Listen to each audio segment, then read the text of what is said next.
자, 반갑습니다. 배종찬 교수의 마시는 돈 이야기의 배종찬입니다. 자, 여러분 반갑습니다. 부동산 권력과 돈이 흐르고 있죠? 또한 돈 되는 투자처가 계속 흐르는 것 같아요.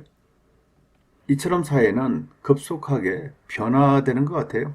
아마 놀랍게도 사회는 바뀌고 있는데요. 대기업의 임원이었다. 또 국가기관의 고위직 공무원이었다. 또한 금융기관의 지점장 등등 이러한 분들이 과거에는 건의들이 많이 있었다고 한다면 요즘 들어서는 거의 건의들이 많이 좀 실추된 거죠.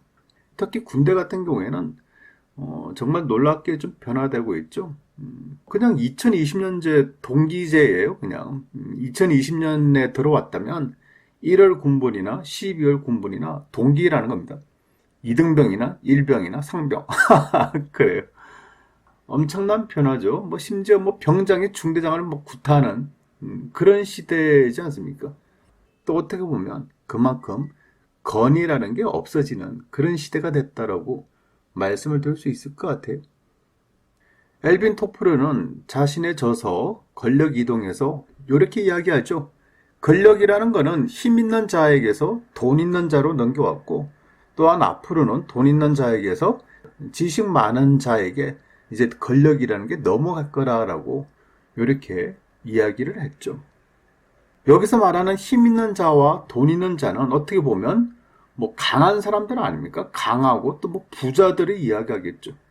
그래서 옛날에 권력이라는 거는 힘 있는 사람, 권력자라는 거죠. 또 돈 많은 사람, 부자들, 이러한 사람들이 전유물이었다는 거예요.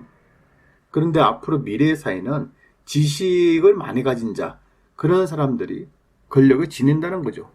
지식이라는 거는 힘이 없어도요, 또 돈이 많지 않아도 보통 사람들도 지식과 지혜는 누구나 다 가질 수 있는 거 아닙니까? 그래서 권력의 이동의 혁명이 다가왔다라고도 볼 수가 있다는 거죠. 또한 미국의 한 경제학자는 또 이렇게 얘기를 하죠. 21세기에는 소유한 자가 아닌 다양한 정보와 사람들과 접속할 수 있는 자가 세상을 지배할 것이라는 거예요. 여기서 중요한 말이 나오죠. 접속이라는 거예요. 즉 소통이겠죠. 정보를 얻고자 하는 자와 정보를 주고자 하는 자의 만남. 그것이 바로 접속 아니겠어요? 아마도 이 배종찬 교수의 맛있는 돈 이야기를 저희 방송을 들으시는 이 많은 구독자분들이 계시죠. 그분들이 원하는 거는 어떻게 보면 정보 아니겠어요? 또 이러한 현상을 어떻게 제가 생각하는지 또 공유라고도 볼 수가 있겠죠. 그래서 이 속에서 배울 것은 배우시고요. 또한 버릴 것은 버리시지 않겠습니까? 결국 세상은 내가 싫든 좋든 그냥 급속하게 변화된다는 거예요. 부동산 또한 마찬가지인 것 같아요. 부동산을 권력 이동과 비교를 한번 해본다면 과거에는 부동산 권력이 누구한테 있었을까요?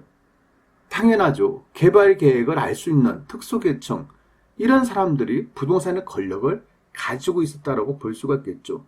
따라서 이들과 결탁이 가능한 사람들, 예를 들어서 건설업자가 됐든 지역의 유지가 됐든 그 당시에 말하는 복덕방이 됐든 이러한 정보를 이용한 선투자를 한 후 개발 이슈를 언론에 막 흘리고요. 기타 투자자들에게 또한 정보를 흘려서 수익을 창출하는 그런 시대가 있었다는 거죠. 즉 고속도로가 뚫린다. 도로나 철도가 뚫린다. 지하철이 이쪽으로 개통될 예정이다. 신도시가 개발한다 등등 이러한 정보를 이용해서 돈을 많이 그 당시에는 벌었겠죠. 누가 돈을 벌었겠어요? 부동산 권력자들이 돈을 벌었다는 얘기겠죠. 그러한 흐름에서 이제는 현재의 부동산 권력은요, 지역의 공인중개사 분들한테 제가 보기에는 있는 것 같아요. 즉, 현재의 부동산 권력은 지역 공인중개사 분들에게 비교적 있다고 봐야 되겠죠. 어떻게 보면 부정하실 수도 있겠지만요, 큰 정보나 그쪽 지역의 전반적인 시세를 다 같이 올리고 또한 다 같이 내릴 힘은 없겠지만은 아직까지도 그나마 힘이 있다. 그 지역의 공인중개사들이 권력이 있다라고도 말씀을 드릴 수 있을 것 같아요. 하지만 이러한 트렌드가 이미 서서히 좀 바뀌어 나가고 있지 않습니까? 예를 든다면 권력이 없는 사람들, 또한 공인중개사가 아닌 사람들도 뭐 유튜브가 됐든, 뭐 트위터가 됐든, 밴드가 됐든, 블로그가 됐든, 카페가 됐든, 뭐 카카오 그룹이 됐든, 뭐 줌이 됐든, 수많은 정보 전단망을 이용해가지고 각자의 정보를 검색하겠죠. 또한 이러한 검색한 정보를 가지고 또 재생산을 하고 있지 않겠습니까?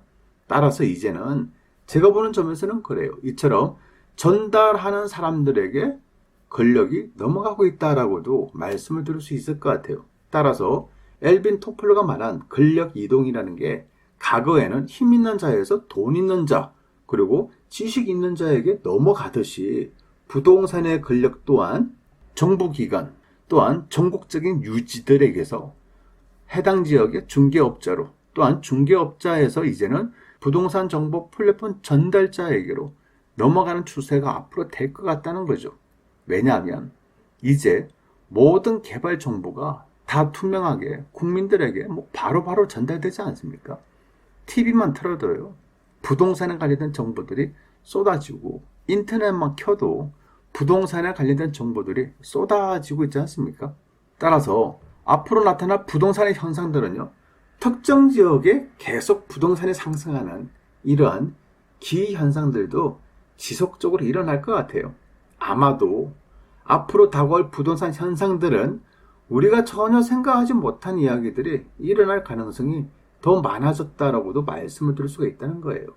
이에 반해서요, 이 정부의 대응이란 거는 여러분 다 아시다시피 그 핀셋 효과라고 말씀드리지 않습니까?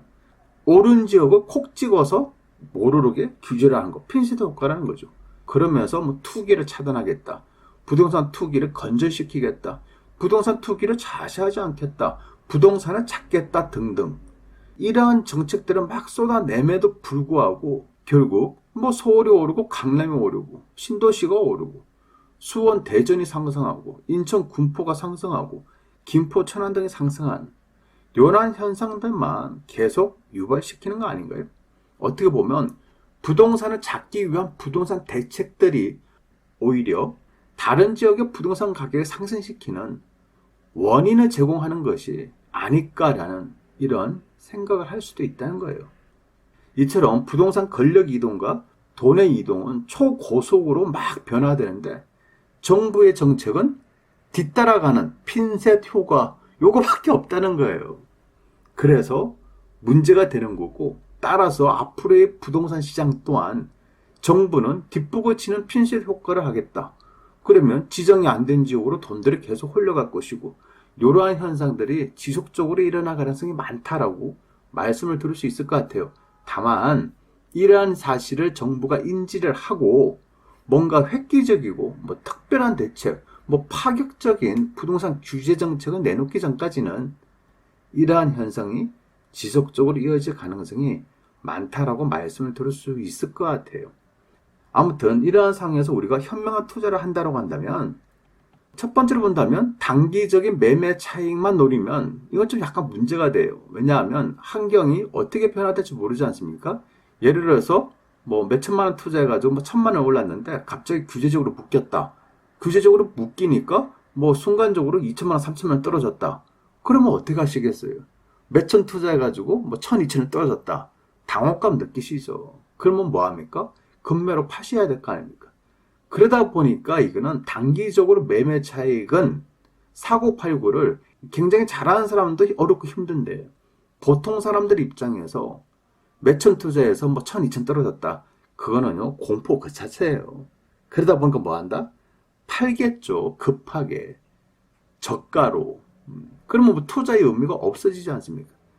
투자라는 거는 돈을 벌기 위해서 투자를 했는데 결국 마이너스다. 이러면 하실 필요 없다는 얘기죠. 왜 하셨어요? 돈 벌기 위해서 했는데 돈이 마이너스야. 할 필요가 없다는 얘기예요. 그래서 단기적으로 매매 차익만 노리고 접근한다. 굉장히 위험하다라고 말씀을 드릴 수 있을 것 같고요. 두 번째로 본다면 남들이 많이 들어가는 지역. 남들이 뭐 2억 할 때 막 들어갔는데 본인은 3억 할 때 들어가. 그건 뭐예요? 많이 오른 뒤에 들어가니 2억짜리가 3억 됐다. 50% 오른 거 아닙니까? 그때 들어간다? 글쎄요. 물론 3억짜리가 3억 5천도 될 수 있겠지만은 또 다른 기다림의 시간이 필요하지 않을까요? 요 와중에 또 규제 정책이 나왔다. 초강력 대책이 나왔다. 그러면 뭐합니까? 떨어진다는 얘기죠. 결국 남들이 많이 들어간 자리, 그러한 흔적이 많이 남은 자리는 뒷북이 되는 거고, 결국 선두 세력들의 물건을 떠안는 그러한 경우가 될 수도 있다는 거예요. 결국 몇천만 원 투자해서 몇천 벌려고 들어갔다가 몇천만 원 투자해서 몇천이 까먹는 이러한 경우 수가 발생이 된다는 얘기예요. 세 번째로 본다면 동네 부동산의 이야기만 믿는다는 거죠. 참고적으로 알고 계셔요. 어떤 공인중개사 사장님이시든 자기 동네가 다 최고라고 그래. 그렇잖아요. 자기 동네가 최고라고 해야지 중개가 이루어지잖아요. 중개가 이루어지면 수익이 떨어지잖아요. 어떤 공인중개사 분들이 자기 동네 투자하지 말라고 이렇게 말씀하시는 사장님들이 어디 있겠어요. 그러다 보니까 동네 부동산 사장님들의 얘기는 그냥 참고만 하시기 바라고요. 이라는 의미에서 부동산과 관련된 대외적 환경이나 또 대내적 환경 이런 부분들을 두루두루 살펴보셔야 되겠죠. 또한 특정 지역의 개발 이슈 그리고 저평가가 되었는지 상승 가능성이 있는지 없는지 또한 실수요가 꾸준히 증가되고 있는지 그리고 부동산의 매매 가격 또한 반등했는지 이러한 부분들에 대해서 꼼꼼히 살펴보셔야 된다는 얘기예요. 물론 바닥에서 잡으면 좋겠죠. 누구나 그래요. 바닥에서 잡아서 머리 꼭지에서 판다. 얼마나 좋아요. 그런데 막상 투자를 해보면 그럴 가능성은 많지가 않다. 그런 의미로서 바닥에서 샀는데 더 떨어졌다. 이럴 가능성도 있다는 거예요. 그래서 최저의 바닥에서 산다는 그러한 욕심은 좀 버리시고요. 바닥에서 살짝 매매 금액이 상승 중이다. 이런 타이밍에는 들어가실 수도 있다라고 생각을 가지셔야 되겠죠. 아무튼 특정 지역의 이러한 부분들 꼼꼼히 살펴보시고 제일 중요한 거죠. 자신이 가진 투자 금액에 맞춰서 현명한 투자를 하셔야 된다는 얘기예요. 가진 돈은 5천만 원인데 5억짜리를 융자도 끼고 뭐 전세도 끼고 이렇게 샀다. 위험하지 않습니까? 요즘처럼 이제 대출 규제가 심한데 그렇죠. 그래서 좀 투자 금액이 있다면 전세 하락 시에 반환할 전세금까지 고려를 하셔야 돼요. 그래야지 장기적으로 뭐 할 수 있다? 위기가 다가왔을 때 이러한 위기를 이겨나갈 수 있는 힘이 생긴다는 거예요.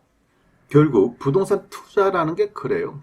뿌리가 깊고요. 샘이 깊은 기본에 충실한 투자가 장기적으로 볼 때 수익이 더 많이 발생할 가능성이 많다라고 말씀을 드릴 수가 있다는 거죠. 이상까지 배종찬 교수의 맛있는 도움 이야기였습니다. 감사합니다.